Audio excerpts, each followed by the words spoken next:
स्वामी, आज कितने समय के बाद हम आपके साथ यूं भ्रमण पर निकले हैं। ठीक कहा आपने देवी। हमने भी इस वाटिका में आज कितने समय बाद प्रवेश किया है।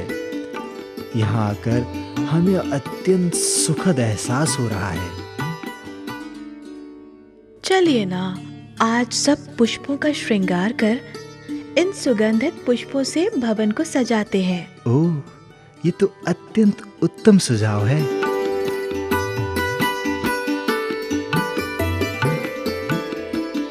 स्वामी, हम कल्प वृक्षों के क्षीण होते फल से अत्यंत व्यथित हैं। आप तो जानते हैं कि अब कल्प वृक्षों से पहले की भांति शीघ्र और संपूर्ण सुख सामग्री नहीं मिल रही। आप धैर्य रखिए। भले ही कल्प वृक्षों से प्राप्त होने वाली भोग सामग्री की मात्रा कम अवश्य हो गई है, परंतु ये विलुप्त नहीं होगी। आप इतनी व्याकुल मत होइए। स्वामी, दीपांक कल्प वृक्ष के प्रकाश में मानो कुछ क्षीणता आ गई हो। पहले तो कल्प वृक्षों से प्राप्त होने वाली सामग्री क्षीण हो रही थी, परंतु अब प्रकाश भी कम होने लगा है। अवश्य कुछ अमंगल होने वाला है। हाँ, अवश्य ये किसी अनिष्ट का सूचक है।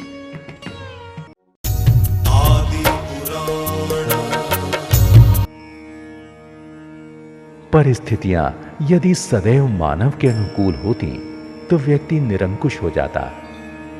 प्रकृति के विरुद्ध आचरण करने पर भी वो तनिक विलंब न करता। विपरीत समय का भान होने पर तो वो काल चक्र की दिशा ही बदल कर रख देता। ऐसे में युग युगांतरों से निर्धारित परिधि में चलती काल चक्र की यात्रा पूर्णतः महत्वहीन हो जाती। परंतु ऐसा कदापि संभव नहीं। आदि काल से सृष्टि विद्यमान है, जो काल चक्र की धुरी है, आधार है। अनंत काल से काल की यात्रा यथावत गतिमान है, जो जीव जगत को उत्थान से पतन की ओर तो कभी पतन से उत्थान की ओर ले जाती है। हमारी यात्रा उत्थान से पतन की ओर अग्रसर है। ये यात्रा अब हमें ले आई थी सुखमा दुखमा नामक काल के तीसरे चरण में, जहां शनैः शनैः घटित होते परिवर्तनों से जीवन जगत व्याकुल था। कल्प वृक्षों से प्राप्त होने वाली भोग सामग्री अब विलंब से प्राप्त होने लगी थी। वस्तुएं पूर्ण रूप से प्राप्त नहीं होती थीं। जोड़े अब एक दूसरे के संपर्क में थे, तो भोग सामग्री की प्राप्ति के लिए अब एक प्रतिस्पर्धा भी दिखाई देने लगी थी। सभी के हृदय में आशंकाएं बढ़ रही थीं। इन्हीं संकटों के मध्य तीसरा काल व्यतीत हो रहा था। जब सुखमा दुखमा काल का पल्ले का 8वां भाग शेष रह गया, तब कल्प वृक्षों का साम्राज्य एकदम क्षीण होता गया और तभी तेजांग कल्प वृक्षों का प्रकाश अत्यंत मंद हो गया। जीव जगत में सूर्य और चंद्रमा आदि की कई घटनाओं को देखकर भय और विस्मय की स्थिति उत्पन्न हो गई। और फिर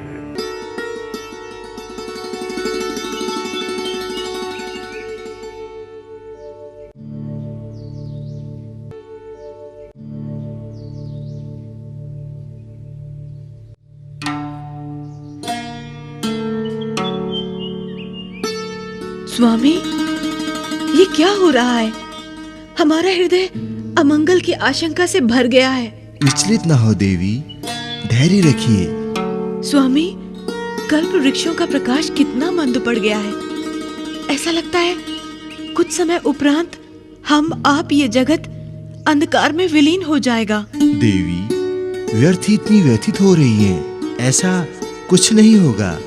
इसका कुछ न कुछ हल अवश्य होगा। स्वामी, ये सब आप हमारा मन रखने के लिए कह रहे हैं। सत्य कहिए, क्या आपको किसी अनिष्ट की आशंका नहीं हो रही? देवी, हमें विश्वास है शीघ्र ही ये विपदा टल जाएगी। आप शांत हो जाइए।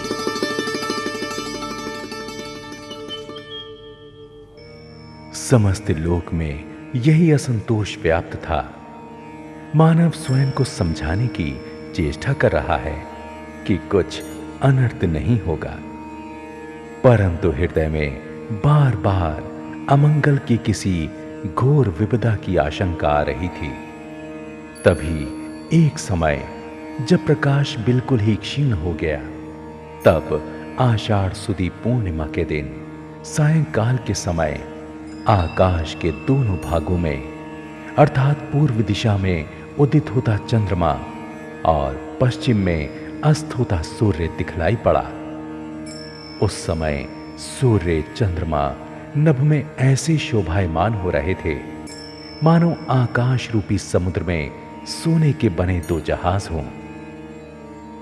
आकाश में अचानक सूर्य और चंद्रमा को देख मानव जगत और जीव समूह में इतना अधिक भय व्याप्त हो गया कि वो डर के कारण इधर उधर दौड़ने लगे।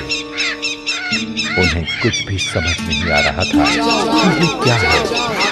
चारों ओर यही वातावरण था।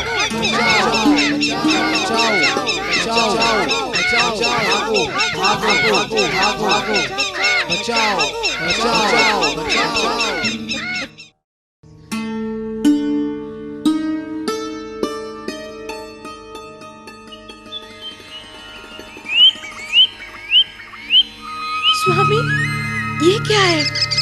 अब अवश्य कुछ अमंगल होने वाला है। देवी, इस विषय में हमें भी कुछ ज्ञात नहीं कि ये कैसे दिन है जो प्रकाशमान है। भागो, भागो, भागो, बचाओ, बचाओ, बचाओ, बचाओ। स्वामी, आप एकटक उन पिंडों को क्यों देख रहे हैं?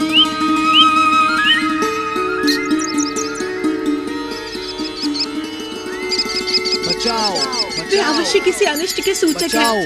चलिए, बचाओ। शीघ्र चलिए यहाँ से। देवी, हम जानने का प्रयास कर रहे हैं कि ये क्या है। स्वामी, यहाँ खड़े होकर देखिए नहीं, अब तो यहाँ से निकलिए। देखिए, बचाओ, भय के कारण हम कंपित हैं। भागो, भागो, भागो, भागो। स्वामी, चलिए यहाँ से। प्रतिश्रुति मनुष्य को सद्मार्ग दिखाने वाले प्रथम कुलकर कहलाए। अन्य मनुष्यों की अपेक्षा वे ज्ञानवान और संस्कारवान थे। कुलकर भोग भूमि पर निवास करते मनुष्यों में से एक ही होता है, परंतु उन्हें अन्य मनुष्यों की अपेक्षा ज्ञान ध्यान की क्षमता अधिक होती है। वे तेजस्वी एवं विपत्ति का निवारण करने वाले होते हैं। संकट की घड़ी में वो पथ प्रदर्शक बन मानव जाति का कल्याण करते हैं। उन्हें हम मानव समूह का मुखिया कह सकते हैं। जब सुखोपभोग की सामग्री में कमी आने लगी, तब ऐसी स्थिति में विचार, संघर्ष, क्रोध, लोभ, प्रपंच और छल जैसे दोषों से मानव समाज जलने लगा था। कहीं कल्प वृक्षों के फल क्षीण होते जा रहे थे। अशांति की असहाय अग्नि भभक रही थी। ऐसे में दिग्भ्रांत मानव समाज के मन को शांति देने हेतु जो संयमी भद्र पुरुष सामने आते हैं, वो कुलकर कहलाते हैं। ये कुलकर जीने की कला सिखाते हैं। चलिए, कुलकरों की पृष्ठभूमि तो अब स्पष्ट हो गई और अब पुनः चलते हैं अपनी कथा की ओर। इस संकट की घड़ी में सभी उस महलनुमा भवन की ओर दौड़े जो कि यहां का सबसे ऊंचा भवन था, और वहां जाकर सामने खड़े पाया एक भद्र पुरुष को, जिनके तेज के आगे संकट क्षण भर में मिट जाते हैं। अन्य जीवों की अपेक्षा इनकी ऊंचाई अधिक अर्थात लगभग 1800 धनुष थी। उनके मस्तक पर प्रकाशमान मुकुट शोभायमान था। कानों में स्वर्णमय कुंडल चमक रहे थे। वे स्वयं मेरु पर्वत के समान ऊंचे प्रतीत होते थे। उनके वक्षस्थल पर पड़ा रत्नों का हार आलेख के समान मालूम होता था। उनका बढ़ता हुआ तेज सूर्य के प्रकाश को भी कम कर रहा था। वे जन्मांतर के संस्कार से प्राप्त हुए अवधि ज्ञान को भी धारण किए हुए थे, इसलिए वही सबसे उत्कृष्ट बुद्धिमान गिने जाते थे। तब असंख्यात गुणों से पूर्ण उन भद्र पुरुष ने अपने मुख से सबको संतुष्ट करने वाले वचन कहे। इस जीवात्मा का नाम था प्रतिश्रुति। उनके वचन ऐसे प्रतीत होते थे मानो अमृत रस की वर्षा कर रहे हों। हे भद्र पुरुषों, शांत हो जाइए, तनिक भी भयभीत न होइए। ये क्या है? ये क्यों हो रहा है? अवश्य कुछ अनिष्ट होने वाला है। ये प्रकाशमान पिंड अमंगल के सूचक है। कुछ अमंगल होने वाला है। आप व्यर्थ इतने व्याकुल हो रहे हैं। हम पर विश्वास कीजिए, कहीं कुछ अमंगल नहीं होगा, कोई अनर्थ नहीं होने वाला। आप इतने शांत कैसे हैं? क्या आप इन प्रकाशमान पिंडों के विषय में जानते हैं? ये क्या है और अचानक कहां से आए हैं? आप धैर्यपूर्वक मेरे वचन सुनिए। आप सभी को जो ये प्रकाशित पिंड दिख रहे हैं, ये सूर्य चंद्रमा नाम के ग्रह हैं। ये महाकांति के धारक हैं, सर्वदा आकाश में घूमते रहते हैं। आप सभी को अब तक इनका प्रकाश इसलिए नहीं दिखा क्योंकि तेजांग कल्प वृक्षों से निकलती तेज रोशनी के कारण ये हमें नहीं दिखाई पड़ते थे, परंतु अब जब इस कल्प वृक्ष की रोशनी बिल्कुल क्षीण हो गई है, इसी वजह से यह अकस्मात आपको दिखाई देने लगे हैं। तो क्या हम सब सुरक्षित हैं? कोई विपदा नहीं आएगी? हाँ, इनसे हमें कोई हानि नहीं होगी। आप सब भयमुक्त होकर अपने अपने घरों को जाइए, सब उत्तम होगा। हे धीरवीर प्रतिश्रुति जी, आपने हमारा संशय दूर किया है। आप बुद्धिमान हैं। आप चिरंजीव रहे तथा हमारा मार्गदर्शन ऐसे ही करते रहें। सचमुच आपने दुख रूपी घड़ी में हित का उपदेश देकर हमें शांति प्रदान की है। हम सब आपको बार बार नमन करते हैं। आप सब अब शांतिचित होकर अपने अपने घर जाइए।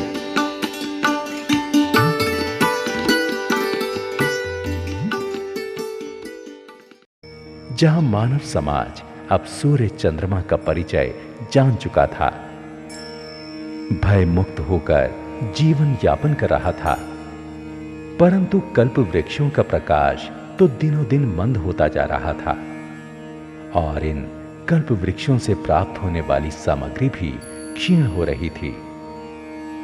प्रतिश्रुति कुलकर के स्वर्गवास के बाद असंख्यात वर्षों तक का समय व्यतीत हो चुका था। अब कल्प वृक्षों की प्रभा बहुत ही अधिक मंद हो गई थी।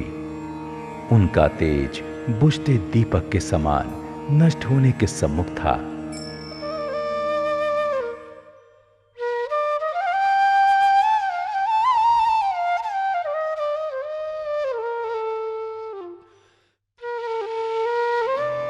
एक दिन रात्रि के प्रारंभ में जब थोड़ा थोड़ा अंधकार गहरा हो गया, तब आकाश में नक्षत्र और तारागण दिखाई देने लगे। अकस्मात इतने तारों और नक्षत्रों को देख मनुष्य अत्यंत भ्रम में पड़ गया। व्याकुल कर देने वाले भय ने उन्हें कंपायमान कर दिया।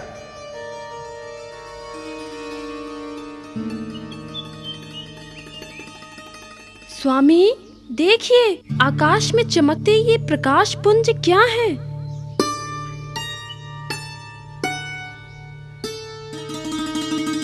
प्रिय, हम भी आपकी बात विस्मय में हैं। हम भी समझ नहीं पा रहे हैं ये क्या है।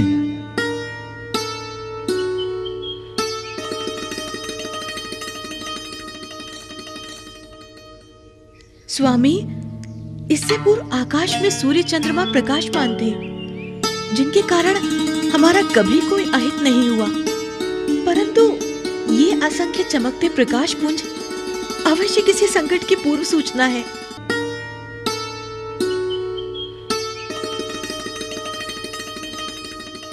देवी, चलिए हम भी किसी सुरक्षित स्थल की ओर चलें। देखिए, सब जा रहे हैं। अवश्य स्वामी, आप भी शीघ्र चलिए।